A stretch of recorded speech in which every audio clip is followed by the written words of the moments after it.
네, 안녕하세요. 미국과 일본이 극초음속 미사일 요격 미사일을 공동 개발하겠다라고 협정을 맺었습니다. 그래서 지금 전 세계에서 극초음속 미사일 요격 미사일을 개발하고 있는 나라는 앞으로 또 개발할 나라는 하나는 미국, 일본 공동 진영 그리고 대한민국 둘뿐입니다. 참 기묘한 생각이 드네요. 오늘 그 같은 이야기를 잠깐 모셔보면서 이게 무슨 의미인지 한번 짚어보겠습니다. 5월 15일입니다. 미 국방부와 일 방위성이 공동 발표를 했습니다. 이거는 이제 협정이에요. 어그리먼트예요. 네. 정식 명칭은 글라이딩 단계 요격, 그러니까 글라이딩 페이즈 인터셉터라고 불리는 미사일입니다. 스케줄은 2030년대 중반 배치를 시작하겠다요. 그러니까 뭐 34년, 35년, 36년 이때 이제 개발을 완료한다는 뜻이죠. 예산 분담은 우리 돈으로 약 4조 됩니다. 30억 달러. 그중 일본이 10억 달러를 부담하는 걸로 돼 있습니다. 일본이 담당한 영역은 로켓 등 추진 체계입니다. 그러니까 일본은 로켓 등 추진 체계고 이게 이제 이지스에서 컨트롤되는 거예요. 이지스 베이스라인 9. 이지스의 그 버전 중에 제일 높은 버전일 겁니다. 베이스라인 9면. 그래서 그러니까 레이더라든지 그 다음에 그걸 컨트롤하는 거 이거는 이제 그 지령 유도를 해주고 미사일을 이거는 이지스의 일부분입니다. 그러니까 미사일 자체 개발만 30억 달러. 4조에 배정을 한 겁니다. 이 숫자를 기억해 두십시오. 미사일 자체만 30억 달러다. 요격 미사일 자체만. 이게 어떤 의미인지 군사지정학적으로 좀 짚어보기에 앞서서 먼저 세뇌 탈출 자율구독료 부탁 말씀 올립니다. 아시다시피 세뇌 탈출은 광고가 잘 붙지 않습니다. 붙더라도 좀 천천히 붙는 경향이 있습니다. 도와주시면 보다 좋은 컨텐츠로 찾아뵙는데 커다란 힘이 되겠습니다. 감사합니다. 이 글라이딩 방식 극초음속 미사일이 뭐냐 이거 다 아시겠지만 그래도 한번 다시 짚어보겠습니다. 지금 이걸 중국과 러시아가 먼저 개발했다라고 뭐 엄청 잘난 척했던 물건이죠. 하이퍼소닉 글라이딩 비클 그래서 HGV 방식이라고 얘기합니다. 그러나 오늘 이 시점으로 저는 중국 러시아의 HGV의 성능은 상당히 미심쩍다고 생각을 합니다. 왜 그러냐? 우선 미사일 자체가 어느 정도 조정 능력이 있겠냐? 그 조정 능력에 있어서 그렇게 만족할 만한 수준이 아닐 거다.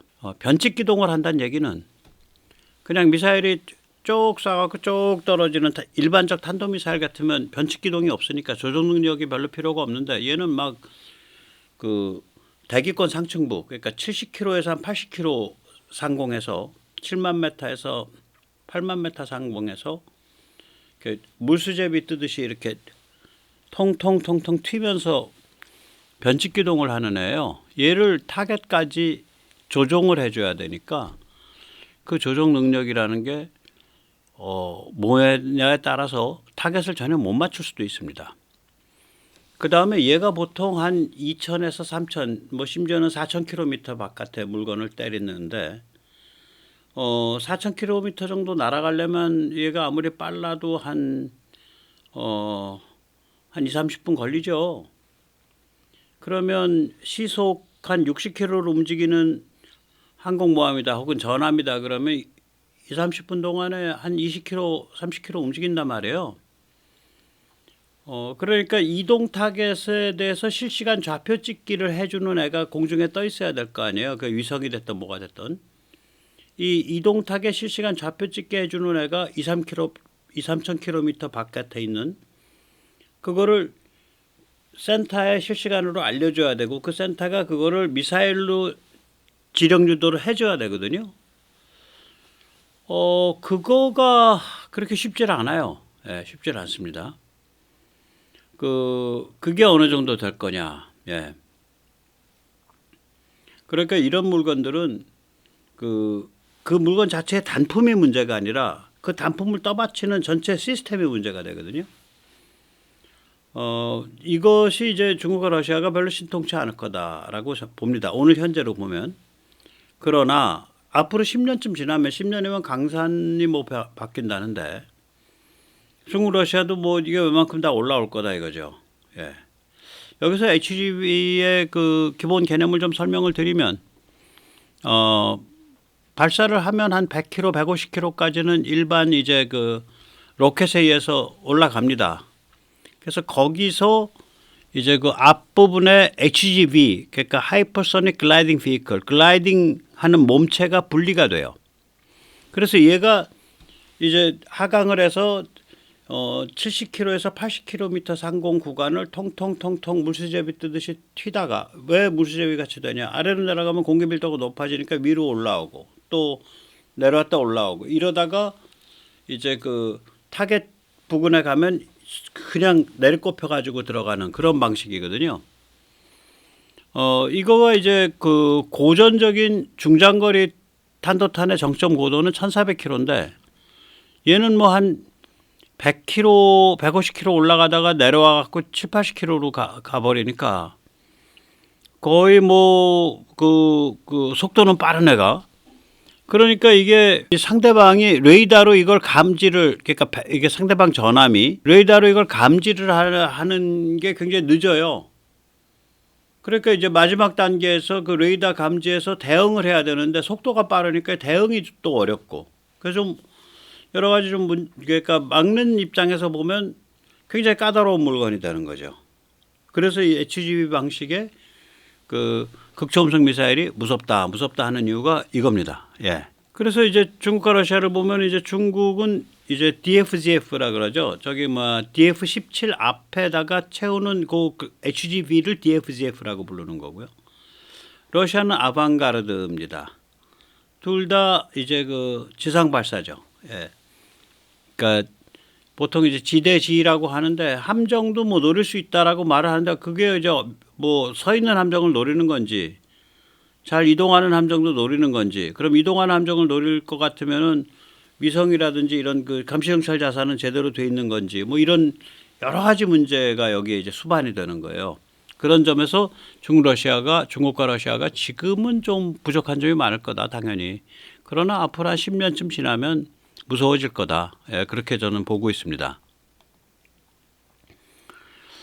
미국은 이게 좀 늦었다고들 흔히 이제 얘기를 했죠. 그러니까 미국 엄살이에요, 이거.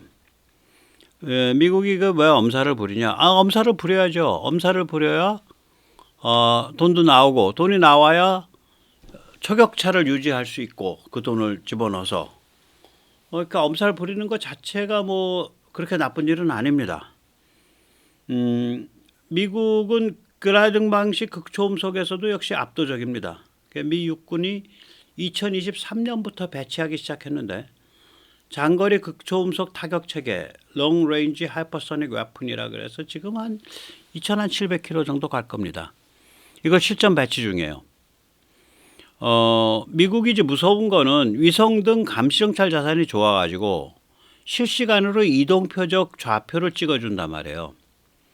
그러니까 얘는 거의 100% 그게 뭐 해상 이동 표적이든 혹은 지상 이동 표적이든 이동 표적을 때릴 수 있는 애일 겁니다.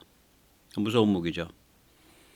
미 해군은 미 육군의 LRHW와 앞에 붙는 저걸 같이 써요. 그 앞대가리 HGV를 뒤에 로켓 부분만 달라요. 왜냐하면 미 해군은 이걸 함상과 잠수함에서 발사하거든요. 그래서 MK-41 수직 발사관에서 발사를 합니다. 그래서 뒤에 그 로켓 추진체 부분이 다릅니다. 그래서 미 해군도 이걸 가지고 지금 그 만지작거리고 있죠. 예, 지금 변형 중이죠. 예, 그래서 이건 뭐 미국은 엄살입니다. 이게 이제 미 의회 자료에서 나온 도표를 제가 번역을 한 건데요. 가만히 보다 보면 결국은 4,000km 이내의 목표물을 20분 발사 후 20분 이내에 타격하는 게 목표예요. 무시무시한 거죠. 그것도 해군과 육군이 같이. 여기서 이제 제시된 이 그래프의 전제 조건이 있습니다. 부스트 단계에서 이거 쏘아서 이제 로켓으로 부스트라는 거 로켓으로 공중으로 이제 한 150km 올리는 건데 그때 그 로켓의 연소 속도를 연소 방식을 일반적인 가장 경제적인 그러니까 가장 덜 로켓을 연소시켜도 올라갈 수 있는 그런 방식을 이제 MET 방식이라 그럽니다. 미니멈 에너지 뭐 트래젝토리인가 그래요. 그래서 일반적 탄도미사일은 가장 경제적인 방식으로 연소를 시켜가지고 그 뭐 구간에 따라서 어느 때는 세게 연소시키고 어떨 땐 좀 약하게 연소시켜서 그렇게 가는 모양이에요. 그래서 같은 에너지를 가지고도 멀리 갈 수 있게 그 방식 연소가 아니고 지금 이 그래프는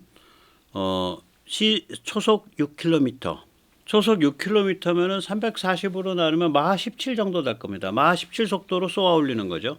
그러면 마하 17 정도로 그 초속 6km로 쏘아 올리는 일정한 속도가 나게끔 로켓을 뗀다. 그 방식이에요. 지금 로켓을 연소시킨다.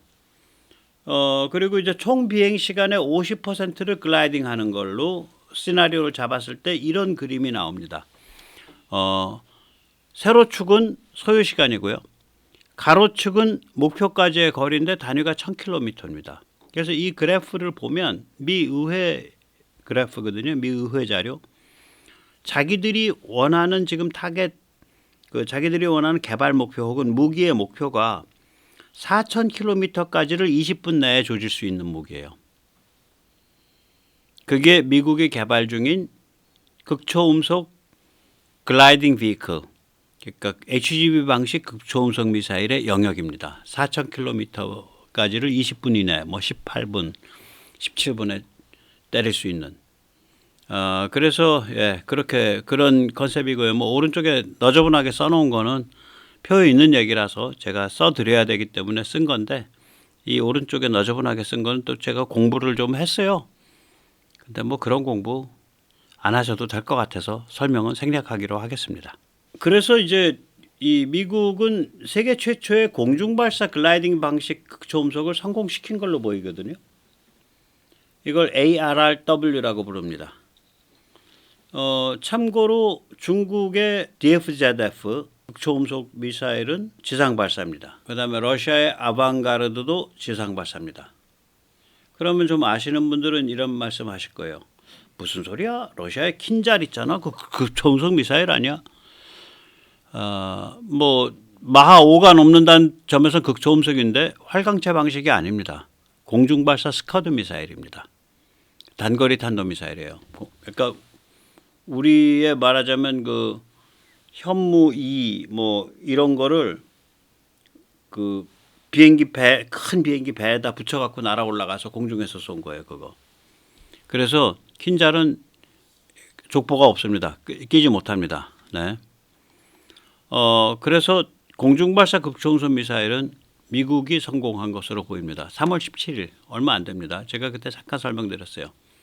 하필이면 괌이에요. 중국 코앞입니다. 거기서 B-52H에 배에 달고 올라가서 쐈습니다. 이게 이제 의미심장한 게 통상 이런 실험은 캘리포니아의 에드워드 공군기지에서 합니다. 그런데 3월 17일 날은 괌에서 했습니다. 굉장히 이례적입니다.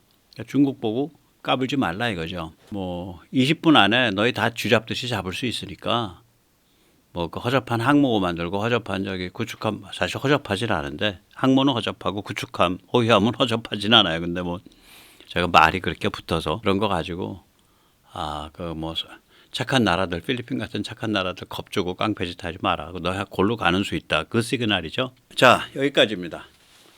그래서 이제 창과 방패죠. 미국 쪽은 이제 창은 이제 압도적인 어떤 우위에 서 있고, 저는 공중발사 순항미사일 형태, 그럼 한 500km 가는 건데 그거는 저는 여기서 얘기를 안 하겠습니다. 그 공중발사 순항미사일 방식의 극초음속은 그거 경제성이 너무 떨어져요. 그게 한 발에 한 1억 달러 정도 지금 예측되거든요.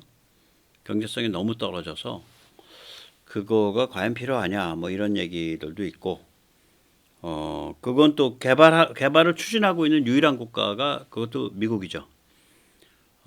요새 이제 비행기 자체가 극초음속으로 날아갈 수 있는 비행기들이 나올 것 같아요. 그러니까 미사일 자체는 초음속 정도를 쓰고 비행기가 극초음속으로 날아가면 되지 않냐, 그런 얘기들이 나오고 있기 때문에 그러니까 이 하이퍼소닉 글라이딩 비클 HGV 방식의 극초음속만 얘기를 하겠습니다. 그래서 이렇게 이제 진행이 돼 있고 미국이 이제 극초음속 미사일 공격에 있어서도 제가 생각하기엔 러시아와 중국을 넘어서 있고요. 방어, 극초음속 미사일 요격에 있어서는 이제 그 전체 시스템은 이지스 베이스라인 9, 베이스라인 9를 바탕으로 해서 거기서 사용하는 이제 그 쏘는 미사일 실탄 자체를 총액 개발비 한 30억 달러 정도를 들여서 일본과 같이 개발을 하는데 스케줄은 2030년대 중반에 개발하려고 그 개발비 부담은 2대1 미국이 20억 달러, 일본이 10억 달러. 뭐 이런 이제 그림이 이제 그려진 거예요. 한국이 가만히 있을 리 없죠. 한국은 이미 이 발표 나기 전에 2035년까지 극초음속 방어가 가능한 LSAM-2를 개발하겠다라 그랬어요. 여기 보면 여기도 활공 단계 요격이란 용어를 썼어요. 그러니까 Gliding Phase Interception, GPI란 똑같은 용어를 썼습니다. 여기도. 그래서 LSAM-2 개발에서 이게 이제 극초음속 방어 활공 단계 요격 미사일이 포함되어 있습니다. LSAM-2 개발비가 전체 2조 7천억이에요. 그러니까 LSAM-2는 어떻게 되는 거냐면 최소한 미사일이 두 종류겠죠. 하나는 탄도 미사일, 중고도 요격 미사일. 그러니까 최고 한 150km, 한 80km에서 150km 사이에 일반 탄도 미사일 잡는 애가 있고 다른 하나는 활공 단계 요격 미사일. 그건 미사일 종류가 달라요. 이게 미사일의 속도나 이런 것들도 다르고 굉장히 그러니까 상대방 미사일이 굉장히 빠른 속도로 변칙 기동을 하는 애니까 얘를 쫓아 들어가야 되는 거라서 미사일의 종류가 다릅니다. 그러니까 최소한 미사일이 두 종류고요. 2조 7천억 가지고 미사일 두 종류의 그 레이더 시스템이나 통제 시스템까지. 미국과 일본은 30억 달러, 4조를 들여서 미사일만 딸랑 하나. 한국은 2조 7천억, 그거에 한 60%, 70% 돈을 들여서 미사일 두 종류의 전체 그 레이더 시스템과 통제 시스템까지. 그러니까 한국이 조금 더 효율적이죠. 많이 효율적인 거죠. 굉장히 효율적인 거죠. 그런데 이 발표 시점이 묘해요. 우리가 2023년에 이거 발표했거든요. 근데 이 시점이 어느 시점이냐면 미국과 일본이 이제 공동 개발하려고 막 논의하기 시작한 시점이에요. 그렇게 미국과 일본이 움직이니까 한국이 딱 그래? 그럼 우리는 독자 개발해라고 확정을 한 것 같아요. 그때. LSAM-2의 극초음속 미사일 방어 기능을 포함시켜가지고 별도의 미사일을 하나 더 추가시킨 거죠. 극초음속 활강 단계 요격 미사일을. 그리고 완료 시점은 비슷합니다. 우리는 2035년이 개발 완료 목표고 걔들도 2030년대 중반이 개발 완료 목표예요. 그래서 과연 세계 최초가 한국이 될지 미일 합작이 될지.